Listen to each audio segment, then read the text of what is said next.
Muy bien, muchachos, vamos a empezar hoy con lo que será su segundo seminario en relación con todas las relaciones que existen entre el huésped y el parásito. Muy bien, entonces vamos a ver los puntos que vamos a conversar. Hoy van a ser algunos conceptos que les mandaron a desarrollar en el seminario. Vamos a conversar acerca de las barreras naturales, de la inflamación y la fiebre como mecanismos de inmunidad inespecífica. Y después vamos a ondear un poco sobre lo que sería la inmunidad específica, desarrollando la inmunidad humoral, la inmunidad celular y culminando con algunos factores del patógeno como tal, en donde vamos a desarrollar algunos factores de patogenicidad puntuales y el concepto de virulencia y cómo medirla.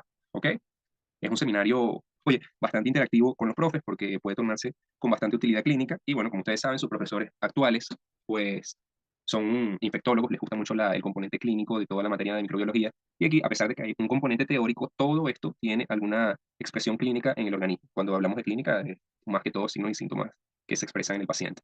Entonces, pues es un seminario que le va a gustar a sus profes, que van a tener bastante de qué hablar y qué desarrollar, y que, bueno, como consejo, siempre recuérdenlo, ser bastantes precisos con sus explicaciones. No hay temas de inmunología en este seminario, pero que no estamos en fisiología para desarrollar la inmunología. Vamos a conversar algunos conceptos claves que son necesarios para poder entender la patogenia de las infecciones bacterianas en este caso y de todos los microorganismos, porque no estamos hablando, digamos, específicamente o solamente de las bacterias, sino de todos los microorganismos en sí. Entonces, ese es uno de los consejos, no se vayan tanto a los detalles, sino intenten explicar de la mejor forma, de forma general y un poco, digamos, específica, algunos conceptos, sobre todo los de inmunología. ¿Ok? Bueno, hablando sobre esto, vamos ya a iniciar lo que sería este seminario y nuestro primer punto son acerca de algunos conceptos. Conceptos que pues ya hemos conversado anteriormente, vamos a refrescarlo, recordarlo ahorita que venimos con energía de las vacaciones. Entonces, el primero que tenemos es la flora normal, lo que también hemos conocido como microbiota, que no es más que el conjunto de microorganismos vivos, evidentemente, que colonizan la piel y mucosas de los individuos sanos. Importante el término colonizan piel y mucosas de individuos sanos, ¿ok? Ahora bien, debemos desarrollar otro concepto importante y que deben ustedes introducir cuando vayan a hablar de sus seminarios. Esto va a ajustarle sobre todo a la profesora Caldera, le puede gustar este concepto, a la profesora Landaeta también, puede resultar interesante la conversación, y la profesora Galíndez también le puede gustar el concepto de microbioma, que no hablamos solamente de microbioma diciendo cuáles son los microorganismos que están en un tejido específico, sino además de decir cuáles son, vamos a mencionar o vamos a desarrollar en el concepto de microbioma cuáles son las interacciones que existen entre los dos microbios, entre uno y otro, y cuáles son las interacciones que existen entre el microbio y el huésped en el cual están alojados. ¿Ok?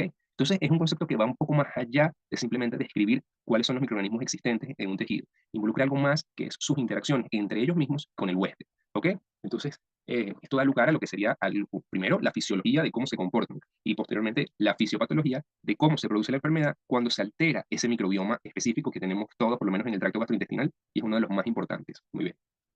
Entonces, también tenemos la pregunta de si hay tejidos estériles. Y claro que sí, sí hay tejidos estériles. Entre algunos que podemos mencionar, la sangre es un tejido estéril, el líquido cerebroespinal, la médula ósea, la vía respiratoria inferior, ya cuando hablamos del alvéolo, eso debería estar estéril, no debería haber ningún microorganismo colonizando o generando una infección. Y además también el líquido reticular es otro de los tejidos que podemos considerar como estéril.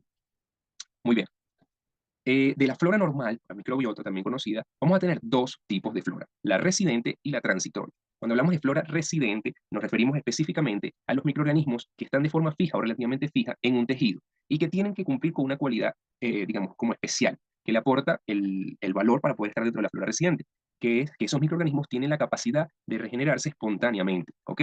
Entonces, las floras residentes son un conjunto de microorganismos que se encuentran relativamente fijos en un tejido específico, pueden regenerarse espontáneamente y adicionalmente ellos van a variar, esa flora residente no va a ser la misma de un recién nacido a un adulto mayor, esa flora residente va a tener algunas variaciones generalmente con la edad, ¿ok? Y con la enfermedad también, esa flora residente varía y es lo que da lugar a algunas enfermedades. Ok. Después tenemos el concepto de lo que sería la flora transitoria. Y la flora transitoria está compuesta por microorganismos que no son patógenos o microorganismos potencialmente patógenos que pueden colonizar la piel o las mucosas por un tiempo que no es determinado. Pueden ser horas, pueden ser días o semanas, pero ellos se encuentran allí de forma transitoria, no van a estar permanentemente y si se alteran no van a tener la capacidad de regenerarse espontáneamente. Por eso es que son transitorios porque no se regeneran. Ellos están en un tejido, perfecto, viven allí, colonizan ese tejido, pero si mueren no van a regenerarse. ¿De acuerdo? Y algo importantísimo de la flora transitoria, y que hay que especificar siempre, es la cualidad de que son potencialmente patógenos. ¿Qué quiere decir que la flora transitoria es potencialmente patógena? Bueno, como ejemplo podemos tomar, si la flora o la microbiota normal de un individuo varía, podemos dar lugar a que algunas especies bacterianas proliferen y generen enfermedad, porque son potencialmente patógenas. Entonces, digamos, cuando se alteran las defensas del huésped, se alteran las barreras naturales, se altera la inmunidad de un paciente inmunodeprimido, esa flora que generalmente no genera enfermedad puede convertirse en patógena, ¿ok? Y allí tenemos el concepto de flora transitoria.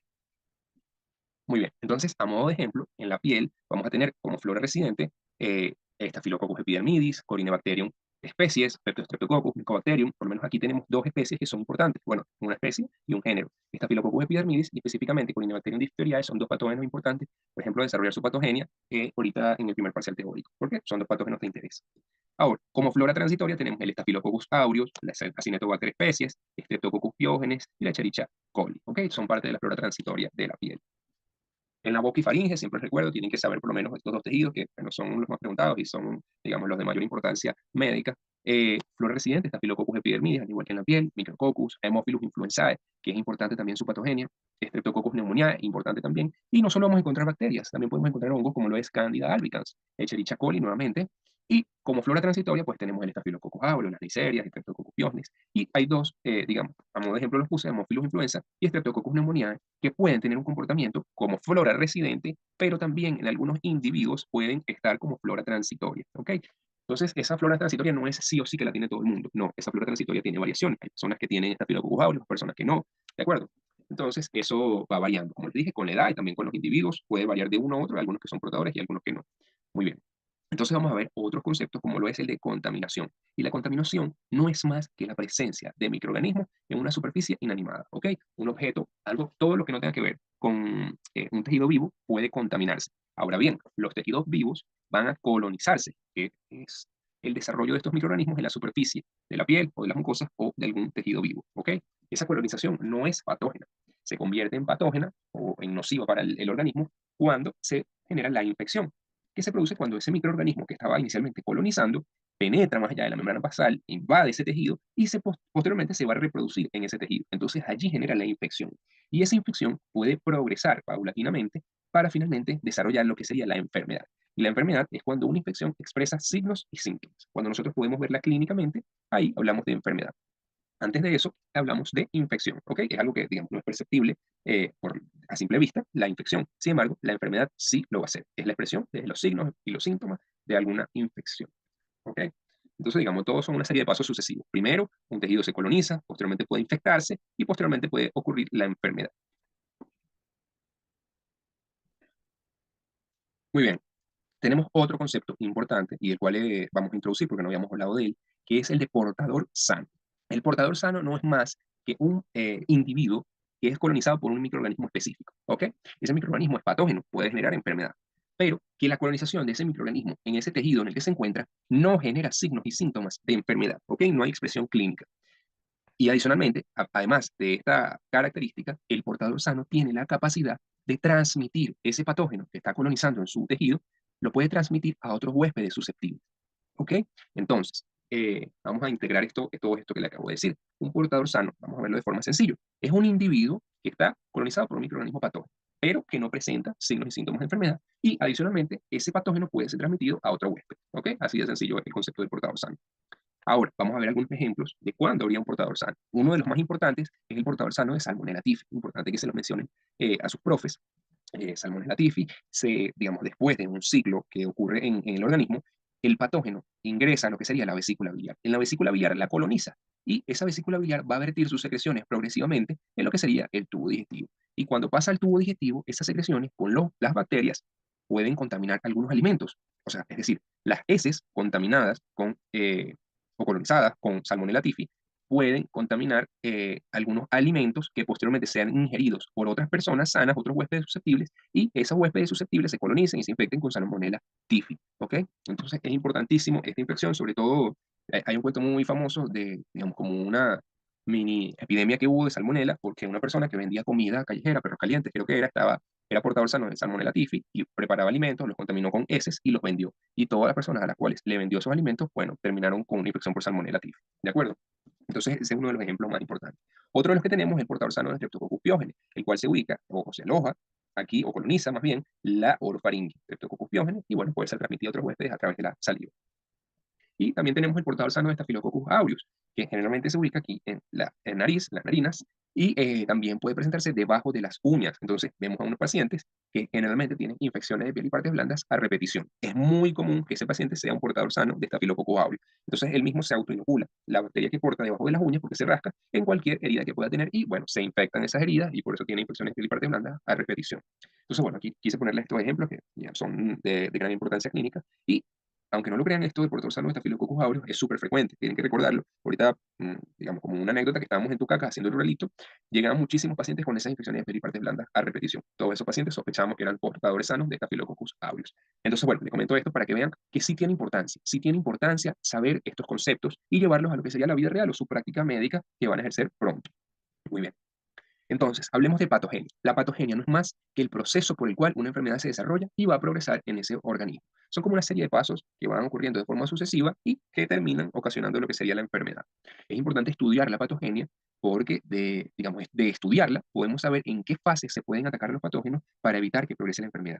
Es como un poco de fisiopatología, cómo esa infección va a progresar y cómo va a generar la enfermedad finalmente. Entonces, ¿cuál es la utilidad clínica de eso? O la utilidad médica, saber en qué fases podemos intervenir para evitar la progresión de esa enfermedad.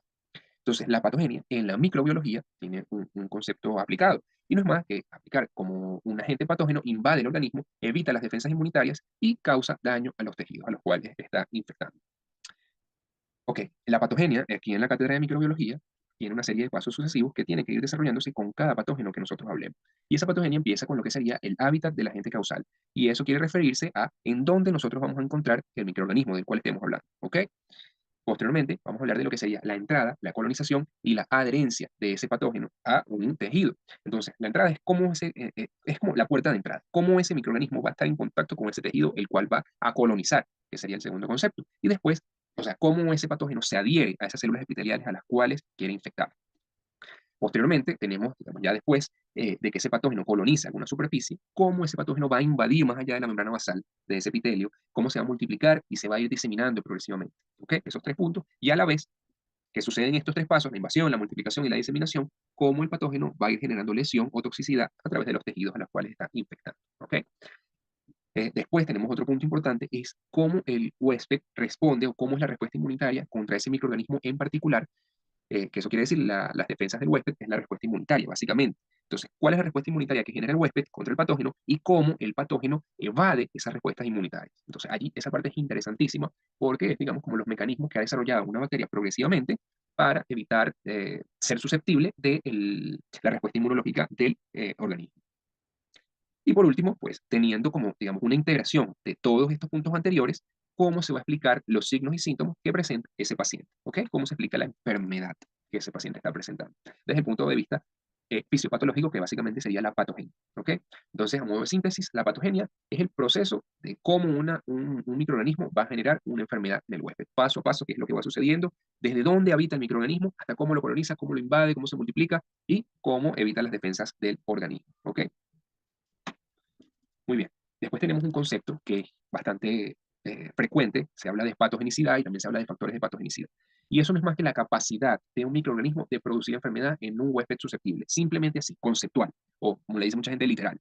La patogenia es sencillamente la capacidad de un microorganismo para producir enfermedad, ¿ok? Ahora, otro concepto es el de virulencia, y de virulencia tiene mucha relación con lo que es la patogenicidad. ¿Por qué? Y esto es porque la virulencia determina o cuantifica qué tan patógeno es un microorganismo. ¿Ok? Entonces, a través de la virulencia podemos comparar diferentes patógenos para saber cuál es más, digamos, virulento que otro. O, en términos coloquiales, cuál podría hacer más daño entre los dos.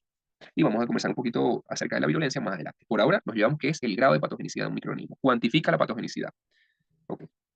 Vamos a hablar de qué es la profilaxis. Y la profilaxis es la prevención de la aparición de enfermedades a través de unas medidas específicas que se ponen en práctica. Debemos distinguir dos tipos fundamentalmente, lo que sería la profilaxis primaria y la profilaxis secundaria. La profilaxis primaria es, digamos, lo primero que tenemos que hacer todos los días.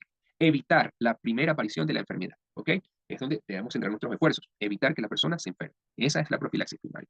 Ahora, cuando hablamos de una etapa más avanzada, decimos profilaxis secundaria, y esto viene posterior a que aparece la enfermedad. ¿Y cuál es su objetivo? Evitar recurrencias de esa enfermedad que ya tuvo una primera aparición. Entonces, profilaxis primaria previene la aparición de la enfermedad, y la profilaxis secundaria previene las recurrencias de una enfermedad que ya había aparecido anteriormente. Entonces, a modo de ejemplo, tenemos la profilaxis antibiótica y la profilaxis post-exposición. Ambas son profilaxis primarias porque evitan la aparición de una enfermedad inicial, o sea, la aparición de una nueva enfermedad. La profilaxis antibiótica es muy frecuente cuando las personas van a intervenciones quirúrgicas, se le indica el tratamiento antibiótico profiláctico. ¿Qué quiere decir esto? Vamos a darle un antibiótico para evitar que algunas bacterias que forman parte de la flora transitoria del organismo, que pueden ser potencialmente patógenas, puedan infectar el huésped y generar enfermedad. Entonces allí usamos la profilaxis antibiótica. La profilaxis post-exposición, digamos, son una serie de medidas que se inician cuando la persona tiene exposición a un patógeno y no queremos que ese patógeno genere enfermedad. Entonces ya sabemos que una persona fue mordida por un perro, podemos sospechar de rabia, una persona se pinchó con un paciente VIH positivo, lo iba a inyectar, sin querer se pinchó, concha, le tuvo un contacto o una exposición al VIH. Entonces tiene que iniciar tratamiento antirretroviral para evitar la infección por el virus de la inmunodeficiencia humana. Y igualito con la hepatitis A. Entonces, eso es la profilaxis post-exposición. Después de que estamos en contacto con un patógeno potencialmente patógeno, valga la redundancia, tenemos que tomar una serie de medidas para evitar que aparezca la enfermedad. Entonces, en ambos casos, tanto la profilaxis antibiótica como la profilaxis post-exposición, nos referimos a medidas de profilaxis primaria. Muy bien, vamos a pasar ahora a desarrollar cuáles son los factores del huésped en la relación huésped-parásito. Y iniciamos con lo que serían las barreras naturales, que lo vamos a hablar de forma bastante precisa y puntual a lo que nos interesa más. Las barreras naturales, digamos, su objetivo principal, pues, forma prácticamente la primera línea de defensa ante un microorganismo. Es lo primero que se va a encontrar ese patógeno cuando quiere o tiene intenciones de colonizarnos o de infectarnos. Entonces, esa barrera va a limitar la entrada de la gente a nuestro organismo. ¿Ok? Ese es su objetivo y su función primordial desde el punto de vista inmunológico, limitar la entrada de la gente patógena. Entonces, vamos a representarlo un poco gráficamente. Aquí tenemos a la piel, lo cual ya de por sí la piel representa una barrera física ante cualquier patógeno, una barrera física que va a impedir su paso. Ahora, esa piel va a tener ácidos grasos libres, también va a tener ácido láctico, va a presentar un pH ácido y adicionalmente va a haber un ambiente seco. Todos estos factores en la piel, en la superficie externa de la piel, van a, digamos, en conjunto, evitar o van a generar condiciones desfavorables para que esas bacterias o esos microorganismos puedan proliferar y puedan colonizar esta superficie. Entonces, en conjunto, los ácidos grasos, el pH ácido, el ambiente seco, digamos, hacen lo más difícil para que hacen el ambiente mucho más difícil para que pueda proliferar una bacteria, ¿ok? Entonces, esas son una de las barreras físicas y, digamos, su función. Muy bien. Con respecto a las mucosas, también tienen una función muy similar. Ya de por sí, la mucosa representa también una barrera física, pero las mucosas también tienen secreciones. Esas secreciones tienen unos tipos de inmunoglobulinas que son anticuerpos, inmunoglobulina A, que evita o neutraliza los microorganismos para que no puedan adherirse con sus receptores en ese epitelio. También tienen cilios, por ejemplo, el aparato respiratorio o la mucosa respiratoria superior presenta cilios que van a hacer un movimiento envolvente para ir, digamos, moviendo todos esos microorganismos y evitando su adherencia a lo que sería esa mucosa.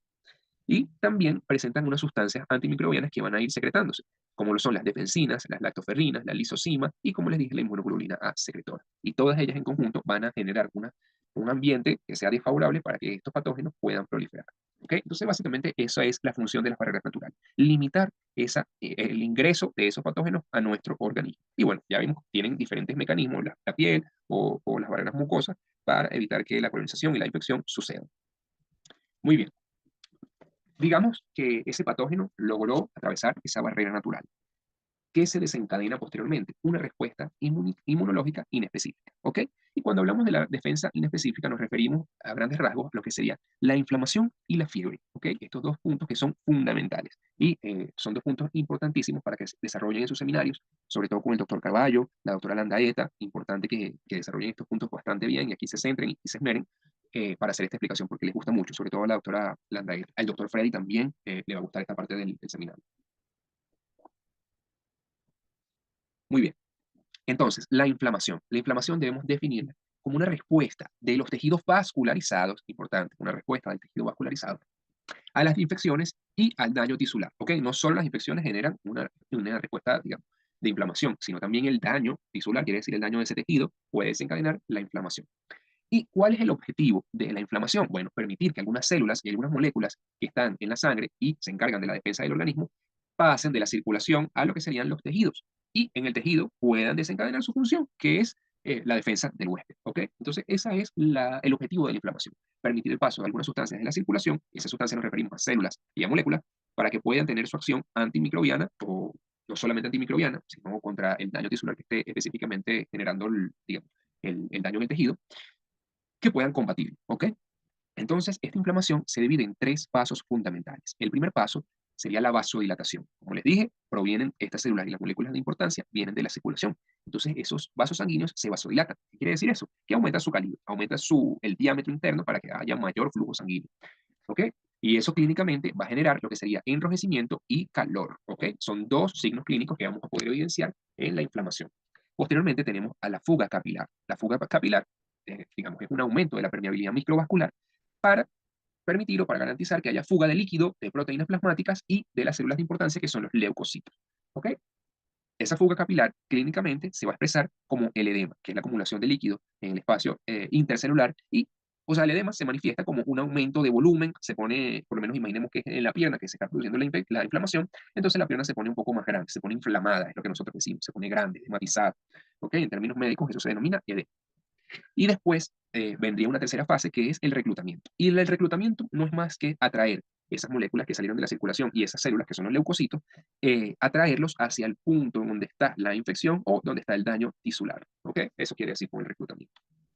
Entonces, muy importante que mencionen o hagan, digamos, una explicación de lo que serían los signos clínicos de la inflamación, el enrojecimiento, el rubor, el calor, el edema de ese miembro y el dolor, que es algo que se produce por la respuesta que vamos a conversar a continuación. Entonces, son cuatro signos importantes: enrojecimiento, calor, edema y dolor. ¿Ok? Con eso nosotros podemos sospechar de inflamación. Y eso es lo que nosotros, ya lo habíamos conversado en una prepa anterior en el caso clínico, estos cuatro signos lo que nos indican es o lo que nosotros le decimos con la terminología médica, son los signos de flebosis. Entonces, cuando un médico simplemente ve una herida, para referirse a si hay alguna inflamación o no, decimos, oye, en la herida hay signos de flebosis, o simplemente no hay signos de flebosis. Y ya, pues el otro médico se va a ubicar en lo que está viendo la persona. ¿De acuerdo? Me gusta, bueno, darles como algunos tips clínicos porque siento que la parte clínica es lo que pone a la microbiología como más interesante. Si lo vemos así muy teórico, a veces puede resultar como, cónchale, un poco tedioso, pero con la parte clínica siento como que ahí es más divertido el asunto, ¿no? Ver qué es lo que nosotros vamos a encontrar en el paciente. Muy bien. Entonces vamos a desarrollar un poquito lo que sería la cascada inflamatoria. Como les digo, no estamos en inmunología, estamos en microbiología. Entonces no es algo tan específico lo que tenemos que desarrollar, sino tener una buena noción general de qué es lo que sucede en este proceso. Entonces, la inflamación. Primer paso, vasodilatación. Para la vasodilatación también tenemos algunos mediadores químicos. Esos mediadores químicos están representados por lo que es la histamina, que es el mediador más importante en este punto, y adicionalmente también tienen una función un poco más secundaria, lo que serían las prostaglandinas y el óxido nítrico. Esos mediadores químicos en conjunto van a generar la vasodilatación de la microcirculación, de los capilares. ¿Ok? Entonces, cuando decimos vasodilatación, es que ese vaso sanguíneo, de estar pequeño, pasó a estar más grande su diámetro. ¿Ok? Y almacena, por lo tanto, más sangre. En consecuencia, bueno, todas esas células que van transitando las vamos a representar allí y ese aumento del flujo sanguíneo y esa vasodilatación va a producir lo que sería un exudado. Y cuando nos referimos a un exudado, es la salida de líquido desde los vasos sanguíneos, desde la microcirculación, hacia el espacio intercelular. ¿Ok? Ese líquido va a ser rico en proteínas y por eso es que nosotros nos referimos al exudado. Aquí este concepto importantísimo para los alumnos del profesor Carballo, porque si lo mencionan, seguro que los va digamos, o sea, le va a gustar mucho que ustedes hablen sobre esto porque ese es su día a día. Entonces, exudado quiere decir cuando el líquido sale de este capilar al espacio intersticial, pero tiene unas características especiales. El exudado es un líquido rico en proteínas, ¿ok? Y tenemos la contraparte, que sería el transudado, que es la salida también del líquido al espacio intercelular, pero es un líquido bajo en proteínas, pobre en proteínas, ¿ok? Entonces, el exudado generalmente se asocia con lo que sería la inflamación, mientras que el transudado se asocia con algunos fenómenos de alteración de la presión, por lo menos alteración de la presión osmótica o alteración de la presión hidrostática, que genera en consecuencia salida de líquido desde esos capilares sanguíneos. ¿Ok? Entonces, exudado es un líquido rico en proteínas, mientras que el trasudado es un líquido pobre en proteínas, que se asocia más que todo a fenómenos de alteración de la presión hidrostática o de alteración de la presión osmótica capilar. Muy bien, entonces, ya sabemos que en la vasodilatación se produce un exudado, un líquido rico en proteínas. Posteriormente a la salida de ese líquido desde los vasos sanguíneos, esa sangre se va a tornar más viscosa. Más viscosa porque van a haber más células por, digamos, mililitro de sangre. Van a como ponerse un poco más densa y más viscosa. En consecuencia, esa sangre va a estar como estancada en los vasos sanguíneos. Ya no va a circular con la misma velocidad, sino que va a ir circulando progresivamente más lento, más lento, más lento, más lento. Y eso va a generar lo que nosotros le decimos que es la congestión vascular. Es decir, que los vasos están como congestionados. Cuando la autopista, la Francisco Fajardo, está trancada, está llena de carros, podemos decir que está congestionado. Entonces, igualito pasa con los vasos sanguíneos. Están congestionados de sangre y de células que están digamos, en el interior de la sangre como tal. Muy bien. Entonces, inicialmente, vamos a volver allá. se genera la vasodilatación, aumenta el flujo sanguíneo y se produce un exudado de líquidos y proteínas. En consecuencia, posteriormente, va a disminuir un poco lo que sería el flujo sanguíneo porque la sangre va a estar, hay éxtasis y congestión vascular. ¿Ok? Después viene lo que vamos a denominar la fuga capilar. Esos espacios entre las células en un endotelio normal son pequeños espacios que no permiten el paso de una célula a través de ellos. ¿Ok? Pero cuando se desencadena la inflamación, otra vez tenemos otros mediadores químicos como lo es la histamina, la bradicinina, los leucotrienos, que son los tres, digamos, un poco más importantes, y tenemos otros que también participan en este proceso. ¿Cuál es su objetivo? Bueno, aumentar lo que serían esos espacios intercelulares en el endotelio para que haya suficientemente espacio para que pasen los leucocitos a través del endotelio, a través de las células endoteliales. ¿Ok? Esas células como que se van a contraer y va a aumentar el espacio entre cada una. Ok, y después digamos, como esa permeabilidad capilar aumenta, va a venir el siguiente proceso, que es la fuga de los leucocitos desde el interior de los vasos sanguíneos hacia el espacio intercelular o la matriz intercelular. ¿Ok? Entonces, esa fuga de leucocitos se divide en tres pasos fundamentales, lo que sería la marginación, el rodamiento y la adhesión. Cuando hablamos de marginación, nos referimos a que esos leucocitos que están representados acá, que generalmente transitan por el centro o por el medio de un vaso sanguíneo, con la marginación se van a ir ubicando hacia los extremos, hacia los lados del vaso sanguíneo y van a posteriormente ocurrir lo que sería el rodamiento, que quiere decir que los leucocitos van a ir adhiriéndose y separándose progresivamente del endotelio vascular. Se adhieren, se separan, se adhieren, se separan, se adhieren, se separan, hasta que posteriormente ocurre una adhesión firme al endotelio vascular que va a garantizar la salida de estas células de la circulación sanguínea. Entonces se adhieren, se separan, se unen, se separan, se unen, se separan, hasta que finalmente quedan adheridas como tal al endotelio vascular. Para esto hay una serie de proteínas que participan entre el endotelio y los leucocitos. Para la marginación y el rodamiento participan lo que son las selectinas. Ahí tenemos la selectina P, la selectina E, la selectina L, y que todas ellas pues, participan en lo que sería la marginación y el rodamiento. Y para la adhesión definitiva al endotelio vascular, pues allí participan las integrinas, que son la BCAM y el ICAM, que son las que garantizan esa adhesión firme. Muy bien, después de eso va a venir lo que sería el reclutamiento, la atracción de esos leucocitos hacia el foco donde está la infección en este caso. Y eso lo vamos o se va a lograr gracias a la quimiotaxis. Y la quimiotaxis debemos concebirla o entenderla como una atracción dependiente de un gradiente químico. ¿Qué quiere decir esto? Bueno, en el lugar donde hay infección, por ejemplo, se van a liberar una serie de mediadores químicos específicos. Esos mediadores químicos van a estar en una mayor concentración en donde está produciéndose la inflamación. Y los leucocitos tienen la capacidad de detectar en qué zona hay mayor concentración de estos mediadores. Y eso los va a atraer. Hacia donde hay más concentración, atrae a esos leucocitos para ir hacia allá. ¿Ok? Esa es como una forma de comunicación entre las células en general. Y eso es la quimiotaxis, una atracción dependiente de un gradiente, digamos, químico, porque va a haber una acumulación de estos mediadores químicos en un lugar y va a atraer a los leucocitos. Y posteriormente a esos leucocitos ser atraídos hacia esa zona, van a movilizarse a través de un proceso que se llama diapédesis. La diapédesis no es más que la formación como unos pseudópodos en la parte de atrás de los leucocitos, se forman unos pseudópodos que arrastran a la célula. Se forma un pseudópodo, se contrae y va arrastrando a la célula hacia ese lugar donde está la quimiotaxis. ¿Okay? Entonces, allí lo vamos a ir representando, eso que sería la diapédesis, y los leucocitos van migrando en ese espacio intercelular hacia el lugar donde está, o quimiotrayente, se le puede decir. ¿Okay? Y bueno, ya allí se va a producir la respuesta de estos leucocitos ante los diferentes noxas que pueden estar desencadenando la respuesta inflamatoria. Entonces, bueno, básicamente esto es la inflamación. Clínicamente dijimos que teníamos rubor y calor, es decir, eritema o enrojecimiento y calor, y eso se produce por la vasodilatación. El éxtasis, la congestión vascular, hacen que ese tejido se vea más rojo porque está más vascularizado y se hace más caliente porque, bueno, tiene un mayor flujo sanguíneo, la sangre está ahí congestionada y, bueno, la sangre es más caliente, entonces el tejido se pone mucho más caliente. El dolor se va a producir en consecuencia de la liberación, sobre todo de las prostaglandinas, que estimulan algunas terminaciones nerviosas de los receptores, de los nociceptores, que son los receptores del dolor, y bueno, se producen los estímulos dolorosos. Y el edema, que es otro de los componentes de la inflamación o de los signos de flabosis, pues se produce por lo que les había comentado del exudado, esa salida de líquido y proteínas al espacio intercelular, todo eso condiciona el edema que se va a producir en el tejido. Y ese edema también tiene una función desde el punto de vista inmune, es contener esa posible, digamos, hablamos de infección porque es lo que hablamos ahorita de microbiología, pero recordemos que puede ser otra cosa. Entonces, ese edema también puede intentar contener esa infección que se está produciendo ahí en el tejido. Entonces, muy bien, eso es con respecto a la inflamación, muchachos. Pasamos ahora a lo que sería la fiebre. La fiebre es otro de los mecanismos de la defensa inespecífica. Es parte de una respuesta protectora del organismo. ¿Ok? Pero debemos conversar acerca de qué es lo normal. La temperatura del cuerpo normalmente va a estar oscilando entre 36,5 y 37,5 grados Celsius en este caso. Ahora, el centro termorregulador que se encuentra en el hipotálamo va a estar o va a ser el encargado de generar las pérdidas de calor si el organismo está muy caliente o las ganancias del calor si el organismo está muy frío. El hipotálamo es el que se encarga de liderar esas señales para ganar o perder calor. ¿Ok? Ahora bien, Clínicamente, lo que nosotros vamos a evidenciar básicamente son tres tipos de temperatura y dos son las que se miden más frecuentes: la temperatura axilar, la temperatura oral y la temperatura rectal. La temperatura rectal es lo que sería lo más, digamos, aproximadamente lo más símil o lo más parecido a la temperatura corporal normal o temperatura corporal central del organismo. Pero tenemos otras que nos pueden, digamos, orientar un poco a cómo sería esa temperatura central, que son la oral y la axilar. Y bueno, por encima de la temperatura rectal está la temperatura esofágica, pero eso realmente no, no lo mide nadie. Yo creo que en Venezuela ahora serán contadas las personas.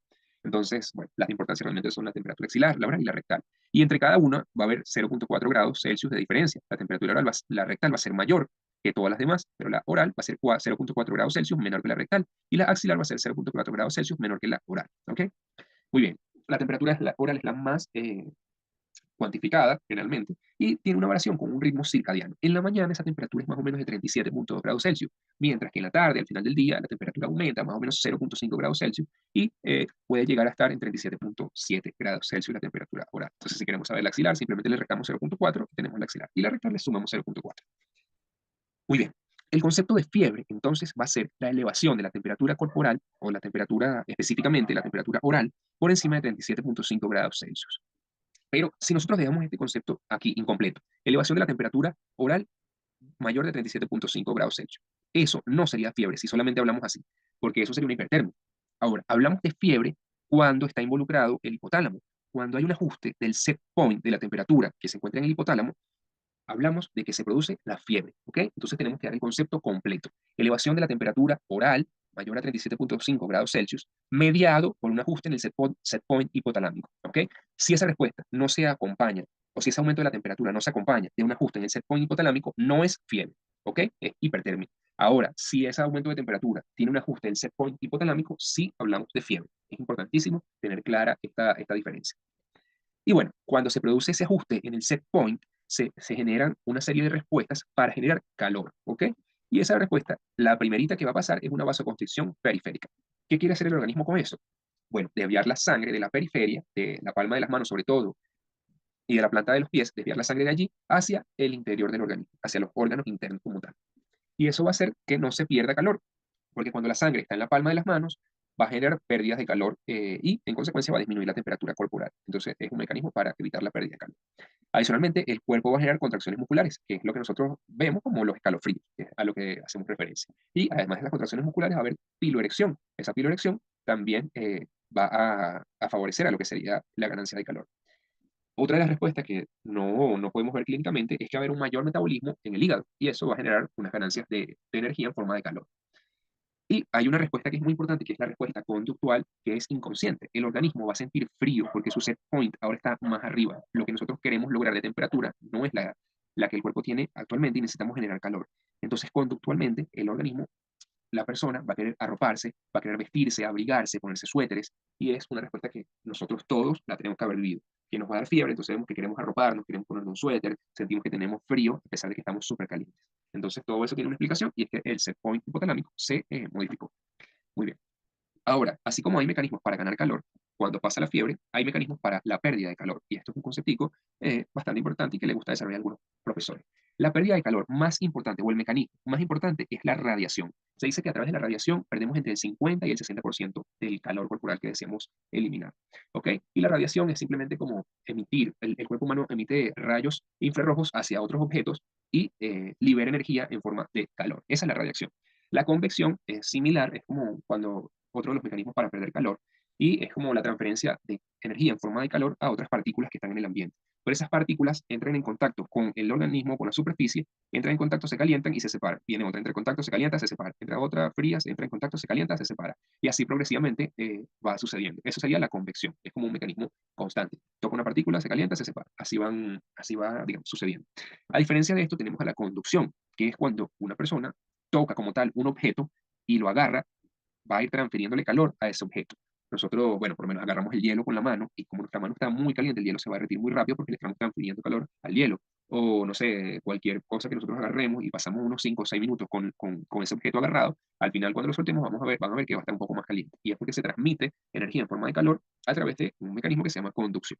Y por último tenemos la evaporación, que todos seguramente creemos que la evaporación es el mecanismo más importante y realmente la evaporación, bueno, es uno de los mecanismos menos importantes cuando vamos a perder calor. Y bueno, ya lo conocemos que es la pérdida de calor. Generamos sudor en la superficie corporal, tenemos agua, líquidos en la superficie corporal que se van a ir evaporando y vamos a perder el calor de esa forma. Entonces, cuando les pregunten, porque hay algunos profesores que les gusta preguntarlo, ¿cuál es el mecanismo más importante de pérdida de calor? La radiación. La radiación es el mecanismo más importante. Entonces, vamos a ver un poco de cómo sería el proceso cuando una persona tiene fiebre. Entonces, por lo menos con una infección, vamos a estar expuestos a unos pirógenos exógenos. Y esos pirógenos exógenos, queremos decir, a cualquier molécula que estimule, digamos, la fiebre, pero que no forme parte del organismo. Entre ellos tenemos al lipopolisacárido, las bacterias gram negativas, tenemos a los superantígenos, que pueden ser algunas toxinas, eso lo vamos a desarrollar más adelante, el ARN viral, los azúcares de los hongos, la inflamación de por sí va a generar fiebre, y los traumatismos también pueden desencadenar fiebre. Entonces, esos pirógenos exógenos van a estar representados aquí con estas moléculas que tenemos. Entonces, después tenemos involucrado el sistema inmunológico y específicamente van a estar algunas células como son los macrófagos, los monocitos, en la sangre, los neutrófilos y las células endoteliales. Todas estas células van a participar en lo que sería esta respuesta inmunológica ante los pirógenos exógenos y lo vamos a representar acá. Este es el tejido y aquí están las células del sistema inmunológico que ya mencionamos. Entonces, esos pirógenos exógenos entran en contacto con esas células del sistema inmunológico, las cuales van a procesar esos pirógenos y van a generar los pirógenos endógenos. Esas células, los macrófagos, los monocitos, los neutrófilos y las células endoteliales, posterior a exponerse a los pirógenos exógenos, generan lo que serían los pirógenos endógenos. Y tenemos la interleuquina 1, la interleuquina 6 y el factor de necrosis tumoral alfa. Entonces, eso van a estar representados como estas moléculas que están acá, que serían los pirógenos endógenos. Esos pirógenos endógenos van a ingresar a la circulación sanguínea y van a viajar hasta lo que serían las células epiteliales del órgano vasculoso de la lámina terminal. Entonces, esos pirógenos endógenos van a entrar en contacto con esas células epiteliales progresivamente mientras van viajando con digamos, con la circulación sanguínea. Y cuando entran en contacto con esas células epiteliales, van a desencadenar la activación de una enzima específica, que es la ciclooxigenasa 2, la cual se activa y va a generar la producción de la prostaglandina E2, que es la que representamos aquí como estas moléculas de color rojos. Entonces, las células epiteliales del órgano vasculoso de la lámina terminalis, digamos, son estimuladas por los pirógenos endógenos y se genera la activación de la ciclooxigenasa y la posterior producción de la prostaglandina E2. Esa prostaglandina E2 va a interaccionar con las células gliales hipotalámicas, ¿ok? Y al interaccionar con las células gliales hipotalámicas va a estimular la producción de AMP cíclico, va a desencadenar una serie de rutas intercelulares que culminan con la producción de AMP cíclico. Y ese AMP cíclico va a interactuar con el centro termorregulador que está en el hipotálamo para generar un ajuste en el set point de la temperatura, ¿ok? Entonces, ese AMP cíclico interacciona con el centro termorregulador, se genera la alteración del set point y se empiezan a generar los mecanismos para ganar calor, para finalmente desencadenar un aumento de temperatura cuantificado, ya sea axilar, ya sea oral o rectal, eh, que sea considerado fiebre esa temperatura específica, y está acompañada de un ajuste en el set point de la temperatura. Muy bien, muchachos. Entonces, esta sería la cascada de la fiebre, ¿ok? Vean que no somos extremadamente específicos, sino hay que ejemplificar las cosas. Y así es como hay que entenderlas y así como le va a gustar a su profe. No se compliquen mucho la vida con muchos términos, digamos, como profundizando demasiado, porque no estamos en inmunología, estamos en microbiología. Entonces yo creo que de esta forma sus profesores van a quedar complacidos con lo que ustedes puedan explicar. Muy bien. Vamos a conversar ahora de lo que sería la inmunidad adaptativa. La inmunidad adaptativa, eh, básicamente, es una respuesta específica ante cualquier sustancia que vaya a generar daño en el organismo. Entonces, esta respuesta inmunológica específica tiene la capacidad de reconocer y responder ante los antígenos, que ya vamos a hablar de ese concepto. Esa inmunidad adaptativa se va a adquirir a lo largo de la vida, va a ir desarrollándose a medida que nosotros vayamos exponiéndonos a diferentes antígenos, la inmunidad se va a ir desarrollando. Y esta inmunidad tiene la cualidad importantísima de función memoria, sobre todo relacionada con las células plasmáticas que producen los anticuerpos, que serían las células B. Bueno, aquí les puse a modo de ejemplo las dos grandes líneas celulares que están involucradas en la inmunidad adaptativa, las células B y las células T, o los linfocitos B y los linfocitos T. Entonces vamos a desarrollar un poquito de lo que sería este componente. Bueno, la inmunidad adaptativa tiene dos formas de adquirirse. Como ya mencionamos, se adquiere a lo largo de la vida. Y hay dos mecanismos. El mecanismo de forma activa y de forma pasiva. Cuando hablamos del mecanismo activo, quiere decir porque esa inmunidad adaptativa es elaborada por el propio organismo o el huésped susceptible. ¿Ok? Nos exponemos ante un determinado antígeno y el propio organismo es el que genera una respuesta y genera unas moléculas específicas para atacar a esa molécula en particular que nos vaya a generar daño.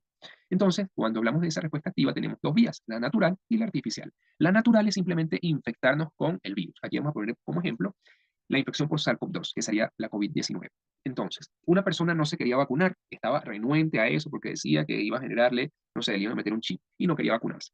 Y entonces, esa persona en algún momento va a infectarse con el SARS-CoV-2, que es el virus específico, y sus leucocitos y sus linfocitos van a detectar ese virus extraño y van a generar una inmunidad específica contra ese patógeno en particular. Eso sería un mecanismo de inmunidad adaptativa adquirida de forma activa y natural. Ahora bien, tenemos la contraparte, que es una persona que sí fue responsable y decidió vacunarse, ya sea con cualquiera de las vacunas, y se le inoculó el virus para que el organismo desencadenara una respuesta inmunológica y pudiera tener una memoria contra ese patógeno. Entonces, digamos, es como estar preparados el sistema inmune para cuando entremos en contacto realmente con la infección por SARS-CoV-2, tengamos todo un arsenal de moléculas para combatir esa infección. Entonces, ahí decimos que es artificial. Y el otro mecanismo, digamos, es la adquisición de forma pasiva. Y eso quiere decir que la protección está dada por la transferencia de anticuerpos producidos en otro individuo. Es decir, la respuesta protectora no se produce en el individuo que se está infectando, sino que se produce en otro individuo y esas moléculas que se generaron en otro individuo son transferidas a esta persona. Entonces, hay algo, una vía que es la natural, y es simplemente, por lo menos cuando se pasan de la madre al hijo, algunos anticuerpos. Puede ser a través de la vía transplacentaria que se transmite la inmunoglobulina G, o a través de la lactancia materna con el calostro, que es la primera leche que producen las mamas para el recién nacido, en donde se transmiten unos tipos de inmunoglobulinas particulares. ¿Ok? Y después tenemos lo que sería la inmunidad pasiva de tipo artificial, y es simplemente cuando en algunos contextos de algunas enfermedades requieren que a la persona se le inyecten gamma globulinas o inmunoglobulinas, es lo mismo pero con dos términos diferentes. Y básicamente es que a esa persona se le van a inyectar anticuerpos contra alguna sustancia en particular. ¿Ok? Entonces sería una vía de inmunización pasiva a través de un mecanismo artificial. Muy bien, entonces allí tenemos estas dos vías para adquirir la inmunidad adaptativa. Entonces, esta inmunidad se divide en dos grandes grupos y es importantísimo. La inmunidad humoral, en donde están relacionados sobre todo los linfocitos B, que los linfocitos B se diferencian en células plasmáticas y van a generar anticuerpos. Y esos anticuerpos van a ser súper efectivos para patógenos extracelulares, ¿ok? Entonces, la inmunidad humoral está mediada por los linfocitos B que producen anticuerpos y esos anticuerpos son útiles para lo que serían los patógenos extracelulares, ¿ok? Y después tenemos la inmunidad celular. En la inmunidad celular participan los linfocitos T, ¿ok?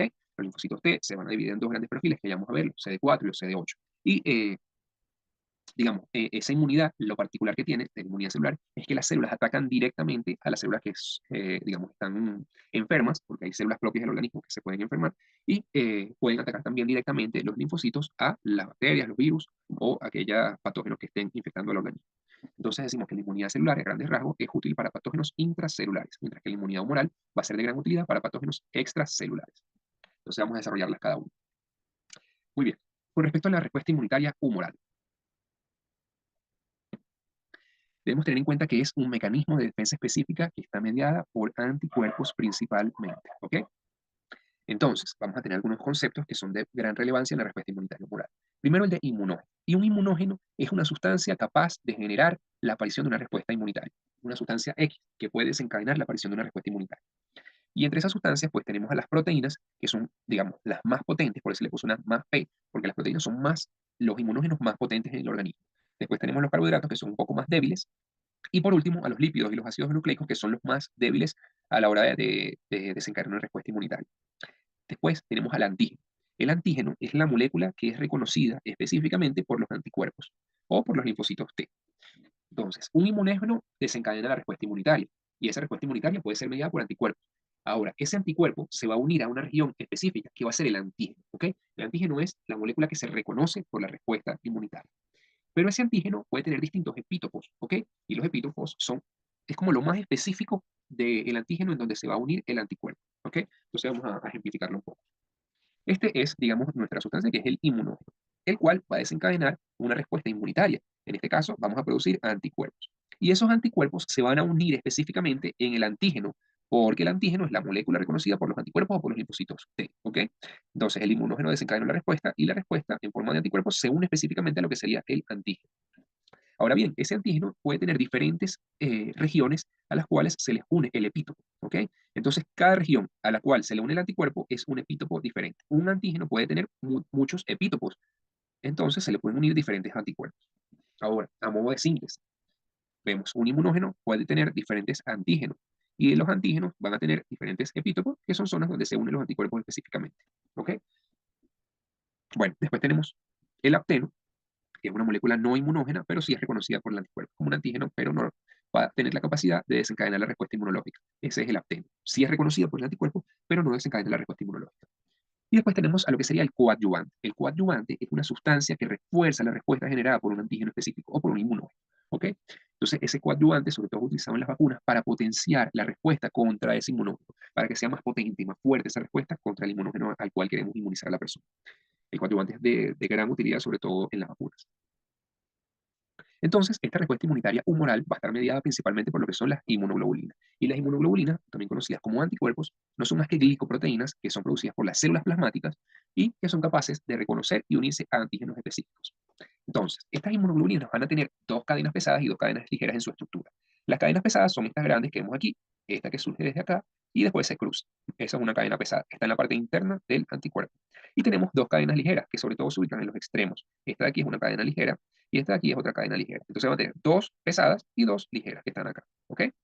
A su vez, las cadenas ligeras y las cadenas pesadas van a tener algunas regiones que son constantes, ¿ok? Y otras regiones que van a variar. ¿Y por qué las regiones van a variar? Bueno, porque los antígenos tienen diferentes estructuras. Entonces, esas regiones variables tienen que ir variando, tienen que ir cambiando para poder reconocer a los diferentes antígenos que puedan entrar en contacto con el organismo. Pero hay otras regiones que son las constantes. Esta región que está aquí como un poco más oscura es la región constante. Esa región no va a variar en los anticuerpos producidos. ¿Y por qué no va a variar? Bueno, porque tiene una función particular y es la de interactuar con las moléculas del propio organismo. Entonces tenemos una estructura básica que interactúa con las propias moléculas del organismo que las produce y tenemos otra región que es la variable que está aquí en los extremos que va a ir cambiando para poder reconocer a los diferentes antígenos. A su vez, siempre, bueno, ya ustedes han escuchado bastante los términos que son la porción FAB y la porción FC de ese anticuerpo. Entonces, la porción FC hace referencia a esta parte que está aquí, toda esta porción, y que en resumen es la que interacciona con las moléculas del organismo. Mientras que la porción FAB es la porción variable de ese anticuerpo y es la que reacciona con lo que son los antígenos. ¿Ok? Entonces, esas serían las dos, digamos, regiones que se encuentran en un anticuerpo, la FAB y la FC. La FC reacciona con las propias células del organismo, ¿ok? Son, digamos, como propias. Y la porción FAB es la que reacciona con todos los antígenos que puedan encontrarse en el ambiente. Muy bien, entonces vamos a hablar ahora de lo que serían los distintos tipos de inmunoglobulinas. Tenemos 5 tipos de inmunoglobulinas importantes, o sea, no importantes, sino 5 y ya. La primera es la inmunoglobulina A. La inmunoglobulina A es de importancia porque se encuentra en todas las secreciones, ¿ok? Hablamos inicialmente de lo que serían las barreras mucosas hace un rato. Esas barreras mucosas dijimos que tenían unas secreciones en particular. En esas secreciones vamos a encontrar la inmunoglobulina A. Puede estar presente en la saliva, puede estar presente en las láminas, en las lágrimas, puede estar presente en el calostro, que es la primera leche materna que se produce para alimentar a los recién nacidos. Y es calostro porque es rica en inmunoglobulina A. Esta inmunoglobulina tiene una vida media de más o menos 6 días, ¿ok? Y su función básicamente va a ser protección en las mucosas. Evita que esas mucosas tengan una colonización patógena, ¿ok? Se unen a los, neutralizan, se dice así, porque se unen a los patógenos y evitan su unión a las moléculas a las cuales ellas se van a adherir, a sus moléculas diana. Entonces ya nosotros sabemos que los patógenos tienen algunas estructuras que son específicas para adherirse a las células huéspedes. Estos anticuerpos se van a unir a esas estructuras de la bacteria para evitar que se puedan unir con las moléculas de adhesión del huésped. ¿Ok? Entonces, esa sería la función más importante de la inmunoglobulina A, prevenir la colonización de las mucosas. Ahora, tenemos también la inmunoglobulina M. La inmunoglobulina M va a estar presente en el suero, que es en la sangre, básicamente. ¿Ok? Su vida media va a ser de 5 días. Tiene una vida media corta. ¿Ok? 5 días es poquito. Es el primer anticuerpo que se produce en una respuesta inmunitaria humoral. Por lo tanto, es un anticuerpo que no es específico. ¿Ok? No va a ser, digamos, tan preciso a la hora de reconocer un antígeno, sino que, bueno, va a tener allí como una afinidad, pero no tanta como la podría tener la otra inmunoglobulina que vamos a ver ahorita. Entonces, su función va a estar destinada a la opsonización y a la activación del complemento para la muerte de esas moléculas diana o esos antígenos a los cuales se fija. Cuando hablamos de opsonización, queremos decir que el anticuerpo se une a el antígeno a través de su porción FAB, que ya sabemos cuál es, que es aquí la región variable, y cuando se une a los microorganismos por la porción FAB, deja el extremo FC libre. Y ese extremo FC puede ser reconocido por los linfocitos T citotóxicos para matar a la célula, puede ser reconocido por el complemento para generar el complejo de ataque a la membrana y que, digamos, haya lisis de esa membrana a la cual se está fijando. En resumen, digamos, como que marca al antígeno para que sea destruido posteriormente por alguno de los mecanismos de defensa del organismo. ¿Ok? Después tenemos lo que sería la inmunoglobulina G. La inmunoglobulina G está presente tanto en el suero, que es la sangre, como en los tejidos. ¿Ok? Tiene esa capacidad. Tiene una vida media de 23, que es la más larga, y eso es importantísimo para las infecciones. Se secreta inmunoglobulina G que dura 23 días. Por lo menos es de gran importancia ese tiempo.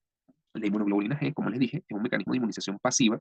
eh, porque puede atravesar la barrera transplacentaria y llegar de la madre al feto. Entonces le confiere inmunidad al feto, ¿ok?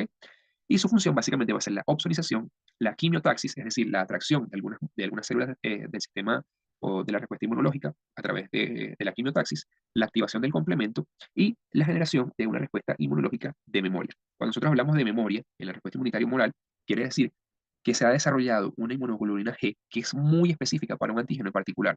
¿Ok? Entonces, esa inmunoglobulina, cuando entramos en contacto inicialmente con un patógeno, se secreta inmunoglobulina M y después se prepara la inmunoglobulina G para secretarla también. Podría liberarse. Pero si nosotros entramos en una segunda oportunidad en contacto con ese mismo antígeno, la inmunoglobulina G se va a liberar rapidísimo y en grandes cantidades y va a ser mucho más efectiva para la respuesta. Eso es lo que se dice que se genera memoria ante algunos antígenos en particular. Después tenemos a lo que sería la inmunoglobulina D. La inmunoglobulina D, digamos, es como un receptor antigénico en la membrana de los linfocitos B, ¿ok? Va a estar unido a la membrana y va a reconocer antígeno. Su vida media es corta, básicamente 2 a 3 días, y al unirse, su función, al unirse al antígeno, va a desencadenar la activación del linfocito B, ¿ok? Y por último tenemos a lo que sería la inmunoglobulina E. La inmunoglobulina E va a estar presente en la membrana de los mastocitos y su vida media también es corta, entre 2 y 3 días. Al estar unida a la membrana de los mastocitos va a tener una función similar a la D, reconoce a un antígeno en particular y produce la degranulación de estos mastocitos y participa en las reacciones de alergia, básicamente la inmunoglobulina E también participa en la reacción, una respuesta frente a los parásitos y también puede participar en la anafilaxis, ¿ok? La inmunoglobulina E. Muy bien, entonces la respuesta inmunitaria humoral va a dividirse en dos respuestas, la respuesta primaria y la respuesta secundaria. La respuesta primaria es aquella que se produce cuando estamos expuestos a un nuevo inmunógeno. Un inmunógeno por primera vez entra en contacto con el organismo y desencadena una respuesta inmunitaria, es una respuesta primaria, que se produce una inmunoglobulina M de baja afinidad y se produce en poca cantidad realmente. Además, otra de las características de esta respuesta primaria es que tiene un periodo de latencia.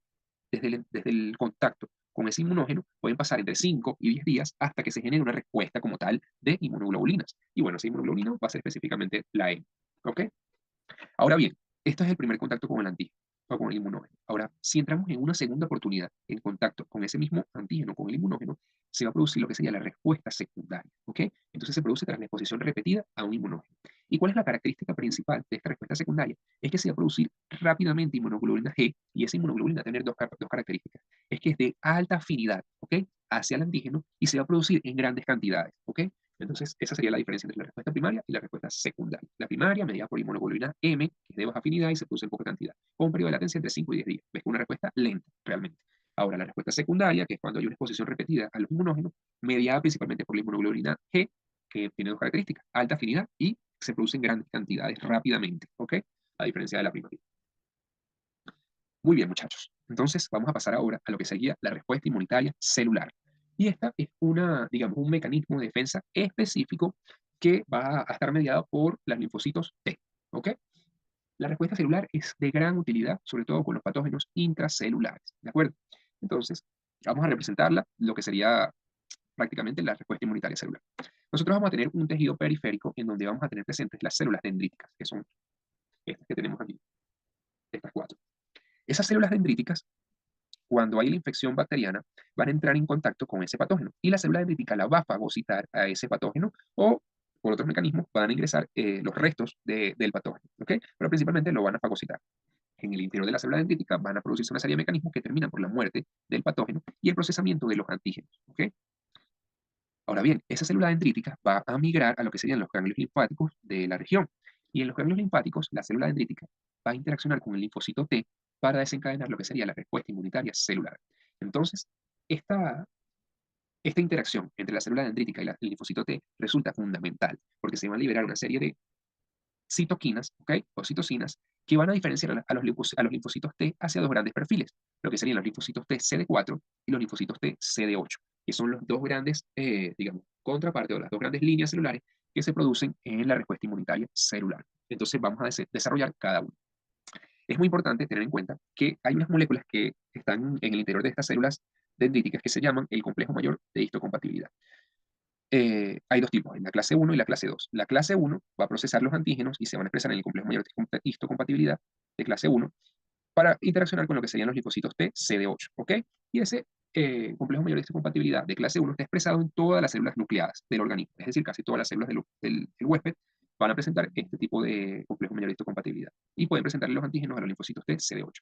Ahora, las células que expresan el complejo mayor de histocompatibilidad de clase 2 son solamente las células presentadoras de antígeno. Ahí tenemos a las células dendríticas, a los macrófagos y a los linfocitos B. Y esas tienen la capacidad de presentárselo a los linfocitos T CD4. ¿Ok? Entonces, vamos a tener una respuesta inmunitaria celular de dos tipos. La citotóxica con las células CD8 y digamos, la respuesta CD4, que también se le dice la respuesta cooperadora. ¿Ok? Entonces, los linfocitos T CD4, que son los cooperadores, también van a tener dos perfiles internamente, la respuesta TH1 y la respuesta TH2. Cuando hablamos de la respuesta TH1, nos referimos a una respuesta que generalmente es la inicial y es una respuesta más localizada en un tejido en particular, donde se está produciendo el daño o la infección. Entonces, esa respuesta TH1 está caracterizada, son primordiales, una serie de citocinas que se van a liberar en este tipo de respuesta. Y las citocinas involucradas van a ser la interleuquina 2, el INF-gamma y el factor de necrosis tumoral beta. ¿Okay? Estas tres citocinas van a ser secretadas en la respuesta TH1 y van a ser los mediadores funcionales de la respuesta. ¿Okay? Estas citoquinas van a inducir o van a amplificar la reacción inflamatoria local en el tejido. Adicionalmente, van a promover la activación de los macrófagos, de los linfocitos natural killer y de los linfocitos T, CD8, y van a estimular la proliferación de los linfocitos B y los linfocitos T. Entonces, básicamente, esta es las funciones de la inmunidad celular mediada por los linfocitos T, CD4 en la respuesta TH1. Amplificar la reacción inflamatoria, promover la activación de estos tipos de células y estimular la proliferación de linfocitos tanto B como T. Y la respuesta TH1 resulta de gran importancia cuando vamos a eliminar infecciones intracelulares. ¿Ok? Y vemos que este tipo de linfocitos se denominan cooperadores. ¿Ok? Porque ellos cooperan con otras células para generar la respuesta inmunológica. Entonces, vemos que cooperan con los macrófagos, con los linfocitos NK y con los CD8, porque promueven su activación. Entonces, cooperan con ellos para activarlos. Y además, cooperan con los linfocitos B y con los linfocitos T porque estimulan su proliferación. Y además, también cooperan con la respuesta inflamatoria porque la amplifican a través de la secreción de este tipo de citocina. Entonces, a modo de síntesis, resulta fundamental las citocinas que se generan en la respuesta TH1, porque son, digamos, como que los mediadores funcionales de este tipo de respuesta. Ok, muchachos. Entonces, vamos a tener también lo que sería la respuesta de tipo TH2. Entonces, en la respuesta de TH2 se produce como en una fase posterior y tiene una acción más sistémica. Ya vimos que la respuesta TH1 es más localizada en un tejido donde se está produciendo el daño, mientras que la respuesta TH2 tiene una acción sistémica en todo el organismo. ¿Ok? Como sabemos, la respuesta por los linfocitos TCD4, siempre hay citoquinas involucradas. En este caso, van a ser la interleuquina 4, la interleuquina 5, la 6 y la 10. Este es el perfil de citocinas de la respuesta TH2. ¿Cuáles van a ser sus funciones? Bueno, promover una respuesta humoral sistémica, es decir, promover la liberación de anticuerpos a nivel sistémico, liberación de anticuerpos a la circulación general y que esos viajen a todo el organismo. Adicionalmente, van a estimular la diferenciación de los linfocitos B para la producción de la inmunoglobulina G, que es la más específica, y la inmunoglobulina A para las secreciones en las mucosas. Entonces, básicamente, esta respuesta TH2 va a ser de gran utilidad para los patógenos extracelulares. ¿Por qué los extracelulares? Porque estimula la producción de anticuerpos, estimula la respuesta humoral, o es un linfocito cooperador de la respuesta humoral. Y esto lo va a hacer a través bueno, toda su perfil de citocina que van a estimular lo que sería la respuesta humoral sistémica. A grandes rasgos, eso es lo que, digamos, la función de los linfocitos TCD4 en su perfil TH2. Podemos resumirlo entonces. Linfocitos TCD4 se dividen en dos, la respuesta TH1 y la respuesta TH2. La respuesta TH1 está relacionada más que todo con lo que son patógenos intracelulares. Y la respuesta TH2 con patógenos extracelulares porque estimula la producción de anticuerpos. Muy bien. Después tenemos a los linfocitos T, pero en este caso los CD8, que también los CD8 son denominados los linfocitos T citotóxicos. ¿Ok? Entonces, estos linfocitos actúan en concordancia con lo que sería el perfil TH1 de los linfocitos B, los linfocitos TCD4 cooperadores. ¿Ok? Actúan en simultáneo, porque los CD4 cooperan para que los linfocitos TCD8 puedan generar respuesta. ¿Y cuál va a ser su función? Bueno, inducir apoptosis en las células dianas. ¿Ok? ¿Cuáles son esas células dianas? Todas aquellas células que son portadoras de los antígenos específicos, a los cuales van a reaccionar con estas linfocitos TCD8. ¿Ok? Y son de gran utilidad para eliminar las infecciones intracelulares. Entonces, el linfocito TCD8 participa, digamos, en una respuesta celular directa. El mismo linfocito va a interactuar con las células que están patológicas y si expresan un antígeno particular en su membrana, van a inducir su apoptosis, ¿ok? O la apoptosis es una muerte celular programada, ¿ok? Que se induce por los linfocitos TCD8 en este caso. Y bueno, la respuesta TCD8 de gran utilidad para la que son infecciones intracelulares, patógenos intracelulares, por ejemplo, los virus son patógenos intracelulares a los cuales hay que responder con los linfocitos TCD8. Y con los linfocitos, la respuesta humoral también participa para evitar su ingreso a las células. Entonces, a modo de resumen, tenemos una respuesta inmunitaria celular, la cual se divide en los linfocitos T, CD4, que son los cooperadores, La respuesta TH1, ya vimos, opera sobre todo para la respuesta de patógenos intracelulares, mientras que la respuesta TH2 está más relacionada con una respuesta sistémica para los patógenos que son extracelulares y para la liberación de anticuerpos. Y después tenemos a los linfocitos T, CD8, que son los citotóxicos, porque atacan directamente a las células e inducen su apoptosis si son portadores de los antígenos para los cuales ellos reaccionan. ¿Ok? Entonces así podemos, digamos, hablar de forma precisa y puntual de lo que sería la respuesta inmunitaria celular.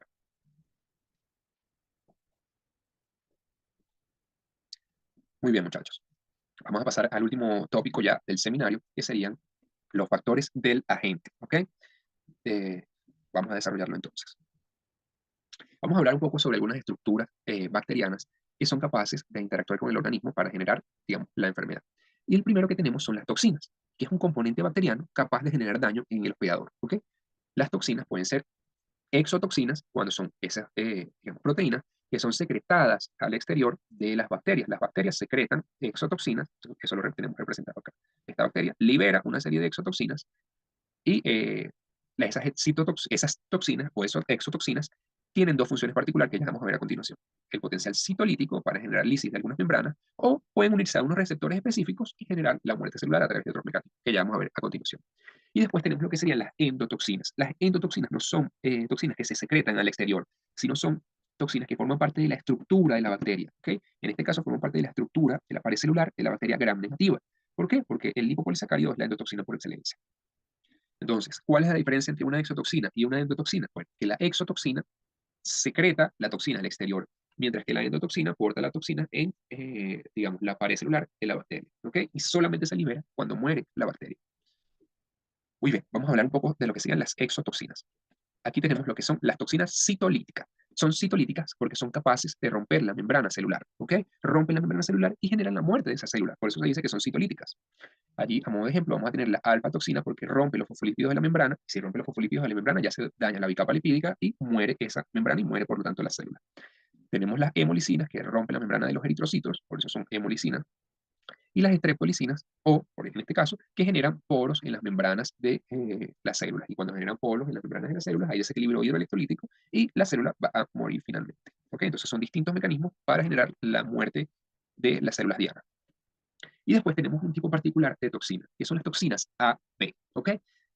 Estas son de bastante importancia y su mecanismo como fisiopatológico lo vamos a desarrollar.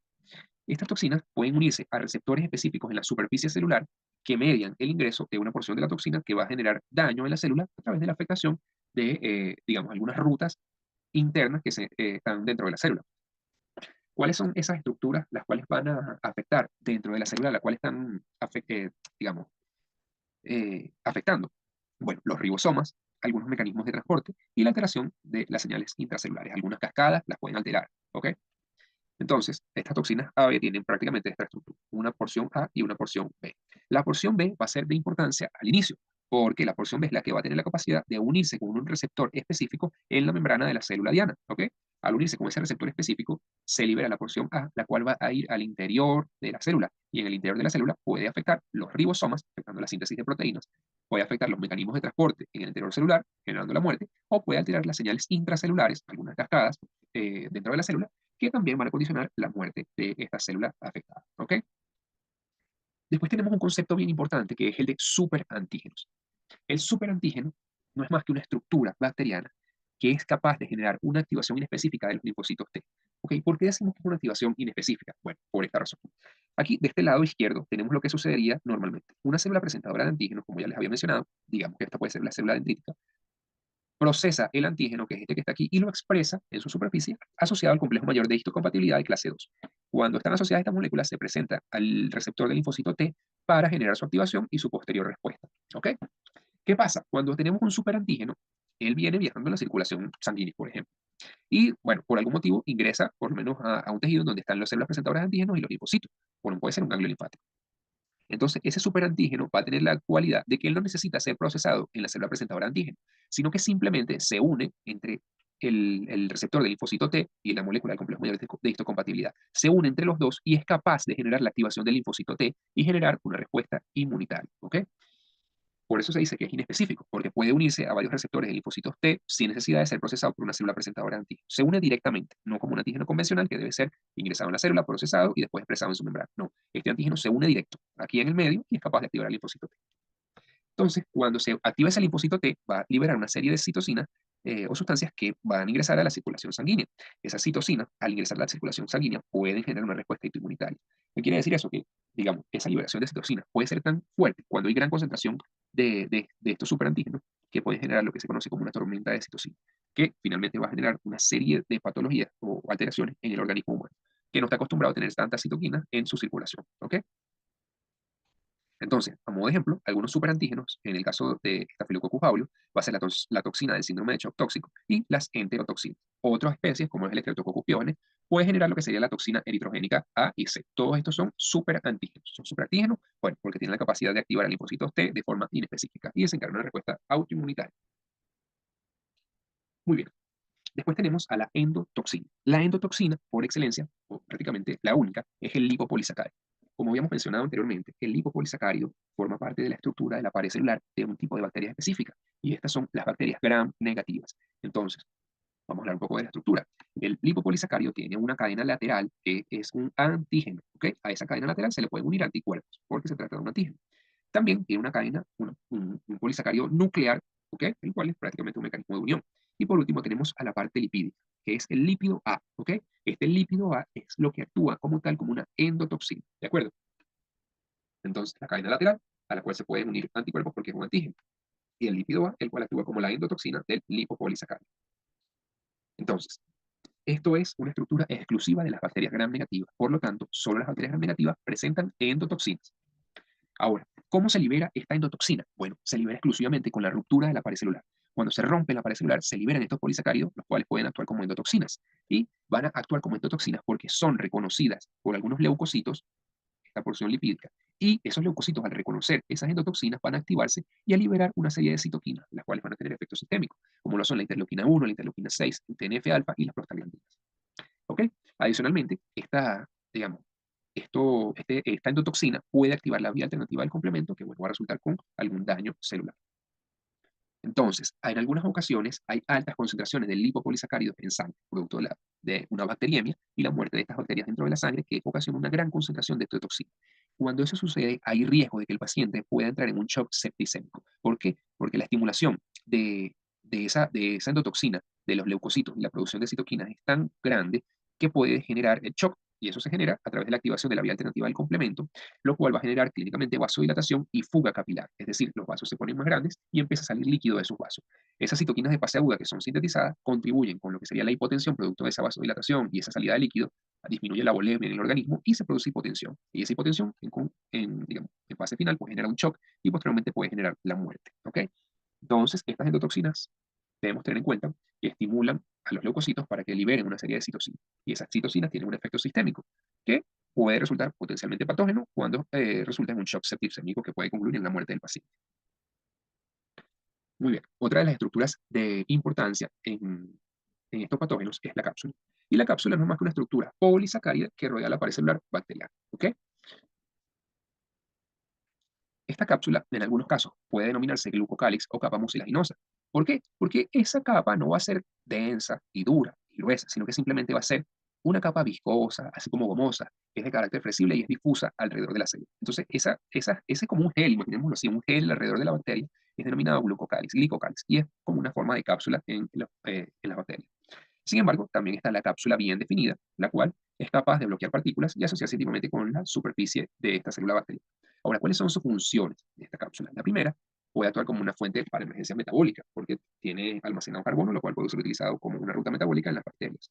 En segundo lugar, tiene la capacidad de evadir las respuestas del huésped, la respuesta inmunitaria. ¿Se recuerdan de la patogenia que habíamos conversado de cómo el organismo evade las respuestas del huésped? Bueno, la cápsula es uno de los factores de patogenicidad más importantes en la evasión de la respuesta inmune. ¿Y por qué? Porque puede mimetizar algunas estructuras del hospedero, entonces se hace pasar, es como que se disfraza de una célula del huésped y no es reconocida por el sistema inmunológico. ¿Ok? Adicionalmente, tiene una protección que le confiere a la bacteria contra la desecación y sobre todo contra la fagocitosis. Aquellas bacterias capsuladas dificultan la fagocitosis y por lo tanto no mueren tan fácil esa respuesta inmunológica. ¿Ok? Además, también dificultan la acción de algunos detergentes y de los anticuerpos y el complemento para poder matar a la bacteria. A modo de ejemplo, bueno, tenemos allí dos bacterias capsuladas, como lo son el Haemophilus influenza tipo B y el Streptococcus pneumoniae. Muy bien, después tenemos lo que serían el pili y, o fimbrias y el pili sexual. Entonces, el pili es una estructura de gran importancia que está conformada por unos apéndices filamentosos o por unas subunidades que son la pilina polimeriza y forma lo que sería el pili. El pili, bueno, vemos que son estas estructuras que están aquí alrededor de la célula. Pili, todo eso que está. Y están conformadas por, bueno, mucha pilina unida que forma el pili como tal, esta estructura filamentosa. ¿Ok? ¿Cuál es la importancia del pili? Bueno, que participa en la adherencia de una bacteria a un soporte inerte o a la célula viva. En la patogenia que habíamos conversado, tenemos un punto que es la adherencia. Bueno, el pili es uno de los factores de patogenicidad más importantes para la adherencia de las bacterias a las células vivas. ¿Ok? Aquellas bacterias que tienen pili tienen una adherencia, digamos, como más, una adherencia que es favorecida por el pili, digamos así. Y además pueden tener la capacidad de reconocer algunos receptores específicos en algunas células, por lo menos en el heterocito, reconocen algunos receptores a los cuales pueden adherirse con mayor facilidad. Y son muy numerosos, pueden ser más o menos como 1000 pilis por cada bacteria. Muy bien, después tenemos otra estructura que sería el pili sexual. Y el pili sexual es como un mecanismo de intercambio de segmentos cortos de ADN, ¿ok? Y ese ADN puede ser tanto cromosomal o puede ser plasmídico, ¿ok? Entonces pueden transferirse algunos factores de patogenicidad que están codificados en los plásmidos de una bacteria a otra a través del pili sexual. Por lo tanto, resulta de bastante importancia, sobre todo en los mecanismos de resistencia bacteriana. Y son menos numerosos. Un pili sexual pueden ser de 1 a 10 por cada bacteria. Muy bien, muchachos, ya vamos a culminar con nuestro último punto, que trata sobre la virulencia. Y la virulencia, ya la habíamos definido anteriormente, es una medida cuantitativa de la patogenicidad. Pero, ¿cómo la vamos a cuantificar? ¿Qué vamos a utilizar de referencia? Y esa medida que se utiliza internacionalmente de referencia para cuantificar la patogenicidad es la dosis letal 50, que la podemos entender, concebir como el número de microorganismos que son necesarios para matar a la mitad de los huéspedes que están expuestos al agente patógeno. ¿Ok? Es la cantidad de bacterias necesarias, o la mínima cantidad de bacterias necesarias para matar a la mitad de los huéspedes a los cuales está expuesto el agente patógeno. ¿Ok? Entonces, esa dosis letal 50 va a ir variando con un microorganismo a otro. El microorganismo con una dosis letal 50 más baja es más virulento. ¿Ok? Mientras más baja la dosis letal 50, más virulento es el patógeno. Y una dosis letal 50 más alta quiere decir que necesita más microorganismos para poder generar la muerte de esos huéspedes a los cuales, digamos, con los cuales interacción. ¿Ok? Entonces, la dosis letal 50 es la medida de la virulencia de los patógenos que se usa para comparar, para saber cuál es más virulento que otro. ¿Ok? Bueno, muchachos, esto es todo por este seminario. Es un seminario muy chévere y que tiene algunos punticos para desarrollar.